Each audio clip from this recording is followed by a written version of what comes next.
Welcome to the next part of my Football Manager 2012 Pentagon Challenge. And I've pretty much gone through the end of the season and I'm into the new pre-season. It's a very long break, so I was up all night trying to sort all this out for you. And as you can see, I've been very busy in the transfer market. I won't talk about that straight away. Instead, we'll just take a look at how our previous season concluded, and it's kind of all a formality at this stage. We were not very good at all. Ever since the 3-6 humiliation, we had some thrillers, but we didn't win a single one. We played Wellington Phoenix away, and we lost rather disappointingly 3-2. We had a bad start, got a penalty with Hamad G.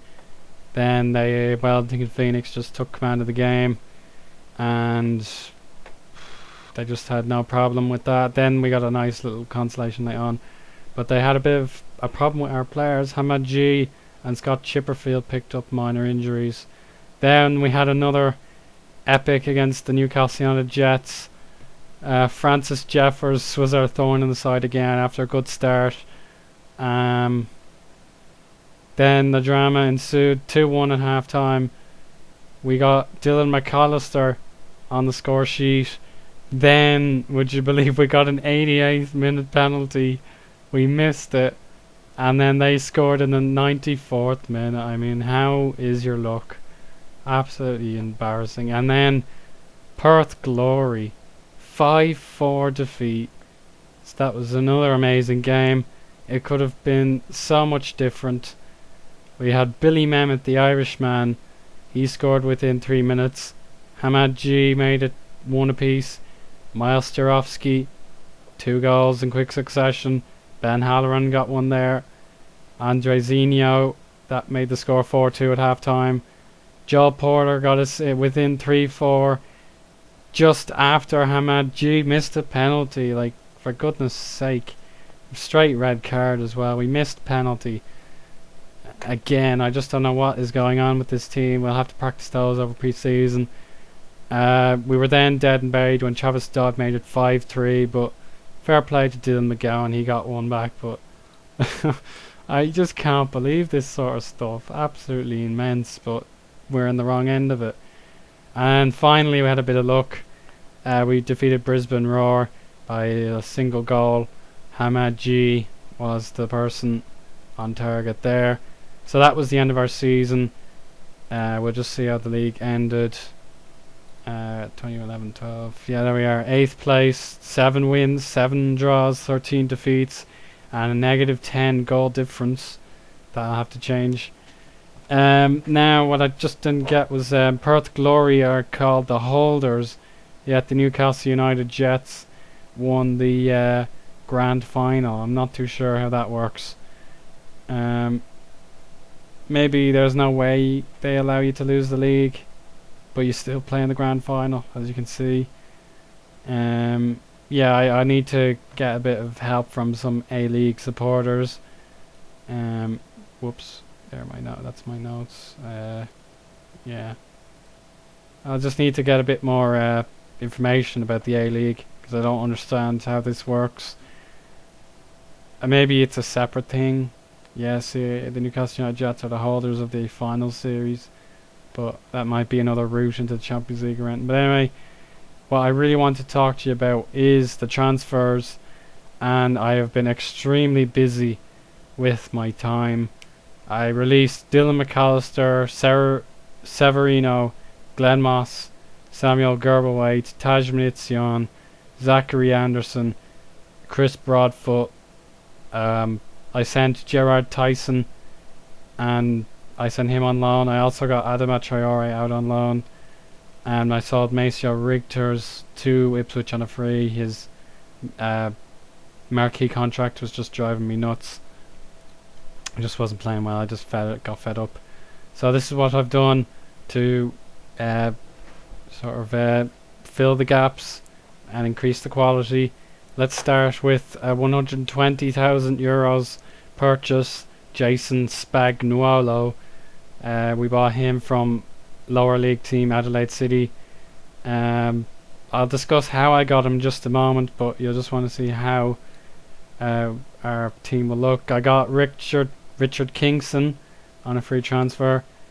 Yeah, so he's just joined on a free. He's formerly of Wigan, Blackpool, Birmingham, etc. The Ghanaian goalkeeper. We also got a nice young fella from Celtic, Nick Feely.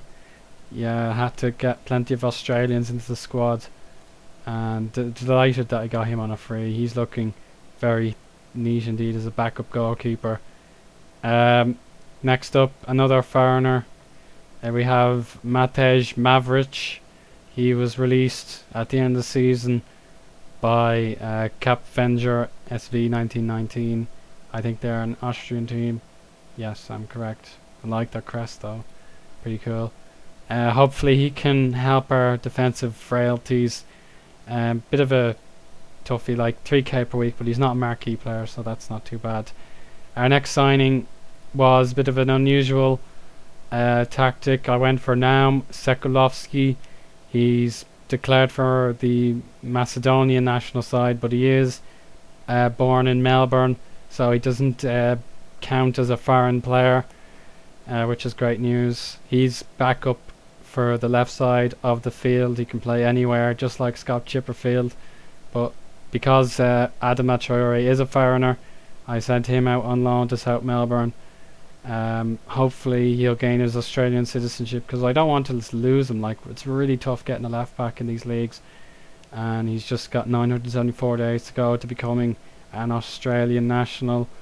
But unfortunately I did want to keep him because we're a bit short in that position. We may have to move Scott Chipperfield back, but anyway, our next signing, Sean Rooney, backup striker, no doubt about it.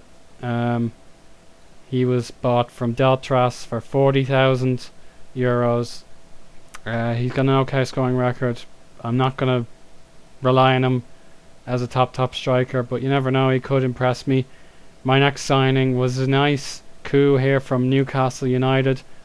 It's Braden Inman. We got him on a free transfer. He's a midfielder, an attacking midfielder. As you can see there, we got him on a free transfer. He actually played in the Premier League 16 times, but he was a complete flop for the Magpies, and hopefully he and James Brown will be young talents for the future. Our next signing, Chris Crossman, he will be here to bulk up our defence in midfield. Like, he's not like Jungslanger, he won't attack very much. He could attack if he wanted. He can also play left back a little bit. That's actually a relief. He got signed from the Whittlesea Zebras for €55,000. We'll be playing them in the pre-season as a result of this deal. Very pleased to got him. Just what we need in midfield. We've also gotten ourselves Richard Garcia on the right side of midfield. He was a free transfer from Hull FC, or Hull City. I'm getting mixed up with the rugby league, but anyway, good signing. He will no doubt boost our right hand side options, because we released Maceo Rigters and Taj Minitzion. Delighted with that. And we also got Michael Moroni. He is a very decent looking right back and also midfielder, like, no doubt about it. He can also play in the centre of defence. That's what I want. Another bit of backup in the defence. Maybe he can take over from Gilberto Martinez on the long term. And then last but not least, I want to talk to you about this man, James Holland. Like, these stats are very impressive for a young fella, one that's willing to play in the A-League. But there is a glitch, pretty much, or I'm not sure if it's a glitch or a niggle or a fault. But what happens is every other team in the A-League wants him on the free transfer. What happens is they offer him a marquee contract, but they already have a marquee player. So every time, it like takes 10 or 12 game days for him to make a decision. Then he makes his decision, and automatically it's null and void because they have a marquee player contract already done and dusted. So The managers just constantly tried to sign him up and just give him a marquee contract when it's against the rules. Whereas me, I'm allowed to offer him a marquee contract, but he's not that greedy. He doesn't. He won't. You won't. You don't have to give him a marquee contract, but just like he constantly rejects me when he could play for me, and it's very, very, very annoying. I was completely fuming when he just constantly rejected me. So it's like, that's it. I'm going to give you a nice cheap marquee contract. That should be enough to get you to come, and hopefully the other teams will just bugger off. It was also how I got Grossman, Moroni, and Spagnuolo, because the rest of them, they shouldn't be on my team. Like, they should have gone to other A-League teams because they had better offers, but they gave the players marquee contracts and they're not allowed to. So it's a big it's a big problem there for Sports Interactive to sort out. It drives me crazy, but it's a glitch and it's there to be exploited. My team is much better than it should be as a consequence, and I just hope to prove it by bagging another player as a result of that little problem. But anyway, pre-season has been announced. We're going to play Taringa Rovers, Brisbane Strikers, Ipswich Knights, Surfers Paradise. Good one for Motorsport again. We have North Star, the Whittlesea Zebras, Adelaide City, Rochdale Rovers, and Mount Gravatt.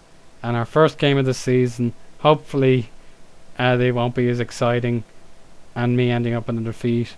I'd rather just get through these 3 games unscathed, 2 away from home, and there we go. That's the A-League season for me. Cannot wait for it when it's ready, but for the time being we'll just get pre-season done. We won't watch any of the games, there's no real point, but I hope you enjoyed the video, and fingers crossed my brand new squad will succeed where my previous players failed. That's what I'd like to play with, ideally. It's a decent looking squad, but there's plenty of rotation. There's plenty of rotation abilities. I can have so many different options just in case it's warranted. But anyway, thanks for watching. See you next time.